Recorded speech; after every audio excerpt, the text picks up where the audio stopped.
j'allume l'ordinateur, je me suis mis à suffoquer. J'avais du mal à respirer, je tremblais. Et là, d'un seul coup, je m'effondre. J'étais un salarié plutôt impliqué. J'avais tendance à ne pas regarder ma montre. On arrive le soir chez soi relativement tard. On grignote quelque chose, on va au lit. Et le matin, on se lève et puis c'est vite, on repart au travail. Donc finalement, je passais très peu de temps à la maison. Ma vie était rythmée pour mon entreprise, pour mon travail. Pendant le week-end, j'étais encore en train de penser à ce que j'avais réalisé, comment j'allais organiser mon lundi pour être prêt pour les deadlines qui arrivaient, la semaine qui arrivait. Les facteurs qui ont mené à mon burn-out sont une implication très grande, voire trop grande par rapport au retour ou à la reconnaissance que j'attendais. Ça s'est notamment vu par le salaire. J'estimais être trop peu payé par rapport à mes responsabilités, par rapport à la pression au travail, par rapport à l'industrie dans laquelle je bossais. Il y a aussi la surcharge de travail, beaucoup de choses à faire en très peu de temps. Les projets étaient intéressants jusqu'à ce qu'on me mette sur certains projets qui, soudainement, sont un peu sortis du cadre de mes valeurs. Je me souviens d'une journée où j'avais passé 8 heures en réunion et en fait, pendant ce temps-là, je fais rien, je produis rien, mais sauf que la deadline arrive. Alors, il y a une pression qui est naturellement imposée dans l'entreprise, mais il y a aussi cette pression que je me mettais à moi-même parce que je voulais bien faire et tout ça a engendré un échauffement de mon cerveau à un moment donné et j'ai fini par craquer.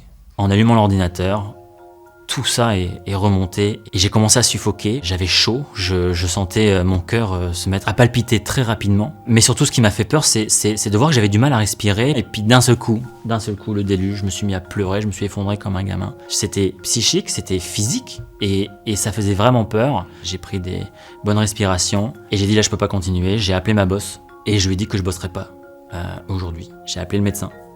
Et puis, c'est là qu'elle m'a dit, vous venez de faire un burn-out. Et elle m'a mis en repos. Ça a été prolongé jusqu'en septembre. Mon médecin m'a dit, Conrad, je pense que tu n'es pas tout à fait prêt. Mais si tu veux tenter, je peux pas t'en empêcher. Je lui ai dit, ça fait 2 mois maintenant. Et ouais, je vais tenter. À partir du moment où j'avais pris la décision de retourner à l'entreprise, une angoisse est revenue en moi. Tout ce que j'avais perdu comme angoisse et stress, là, ça revenait. J'arrivais pas à le contrôler. Un beau matin, en me rasant, je découvre un trou. Et puis un deuxième, puis un troisième. Et puis là, on m'annonce, c'est une pelade, mais ça va, t'es pas trop stressé. Je suis retourné à l'entreprise et ça s'est absolument pas passé comme je l'entendais. J'ai rencontré ma directrice de l'époque. Elle m'a laissé parler et à la fin de notre entretien, elle me dit, bon ok, c'est bien tout ça, mais maintenant que t'es de retour, est-ce que je peux compter sur toi? Parce que les 2 derniers mois, ça n'a pas été facile avec une personne en moins. Quand je suis sorti de cet entretien, j'ai commencé à avoir mal au bras. C'était en fin de journée, j'ai attrapé mes affaires, je suis parti, je suis allé voir le médecin directement. Et donc, mon médecin m'a expliqué tout le travail que toi, tu as fait sur toi-même, l'entreprise ou ton manager ne l'a pas fait, ça, ce travail. Les gens ne comprennent pas toujours ce qu'est un burn-out. Et donc, tu ne seras pas accueilli avec toute la bienveillance dont tu as besoin.